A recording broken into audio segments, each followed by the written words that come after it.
Hello there, booktube. This is Aaron from Aaron Read a Book or Aaron Read a Book. I've just got a little book haul to do. I usually do my book hauls in my Friday reads, but I've got 6 books today, so I thought I'd make a separate video. I went to the charity shop, which is always dangerous, and I had to put some things back because I could have just picked up loads of things. I've also got a couple of stuff through the mail, so we'll go through that first. I am doing my 2025 release book project where I read new releases, and when I'm doing that, I'm buying them mostly in hardback because you can't really get new releases tend now to be a year old by the time they come in paperback, so I'm getting hardbacks. And I feel like for years I've been buying secondhand books, so it's time I gave some money to the book industry. This one that I bought for that project is a nice hardback of it's called The Treasures by Harriet Evans.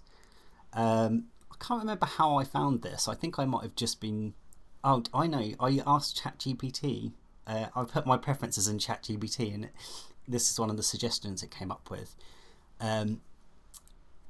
because it sounds a bit like the Caslay Chronicles, and one of the reviews says if you like on Blackwell's website says if you like Caslay Chronicles you'll love this. So it's the first in a 3-book series set I think in the 60s and 70s, or maybe 60s and 70s. And it's a family saga, half set in New York and half set in London. I like the papers in here. That looks like London to me. Yeah, there's Notting Hill there. But yeah, nice. I love a little map in the end papers, I want to say. But yeah, so that looks interesting. This apple looks upside down to me, but I don't really know. But yeah, if it's an apple. But I believe that Harriet Evans is...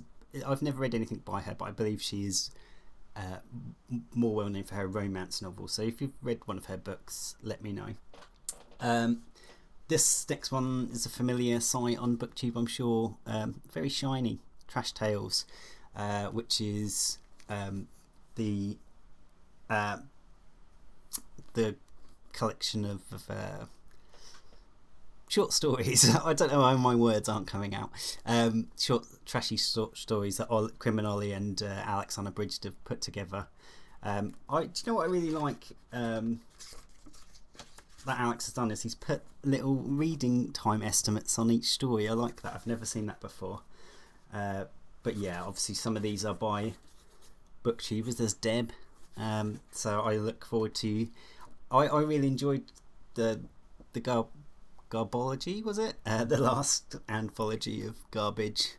And I thought the standard was very high on that, so we'll see if this one lives up to it. But I'm sure it will be a fun read no matter what. And I'm just gonna... I've not been very good at Garb August this year. I've done nothing. But I'll start reading 1 or 2 of these a day and see how that goes. Next on to the 4 books that I picked up at the charity shop, British Heart Foundation, and these were all either £2 or £2.50.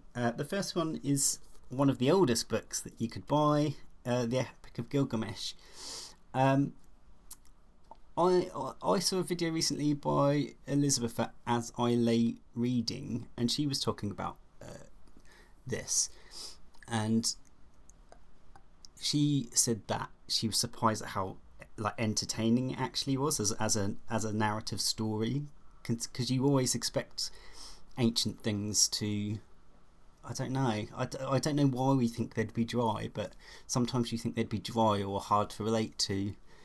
And she said this was actually really entertaining, and it's quite short. I think a lot of this is notes. It's obviously, I think it's a poem, isn't it? Oh, we've got a little bookmark in here. Some sort of rail ticket. Yeah, I don't know when that's from. Looks French to me. It's a French rail ticket. can't get it to focus. Anyway, yeah, so that would be interesting. I really am not very well versed on the ancient classics.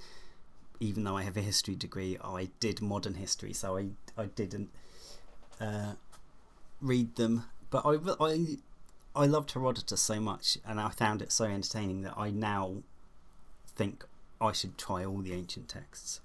Next up is one I think I actually already have on Kindle, but I picked it up anyway, which is The Wager by David Gran, who's well known now for Killers of the Flower Moon, but I know him from The Lost City of Z, or Z as you Americans would say, and I think The Lost City of Z sounds better than The Lost City of Z, I have to say.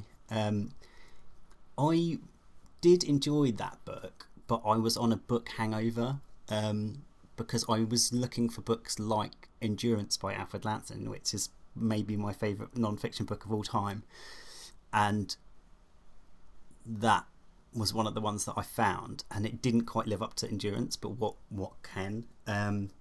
This actually it wasn't published when I read that, but this might have been a better bet because it's about a ship as well, and I love nautical history, so it's what is it? Is it about a shipwreck? Yeah, shipwreck, mutiny and murder. That's got to be good, hasn't it? So that's a nice little one to pick up.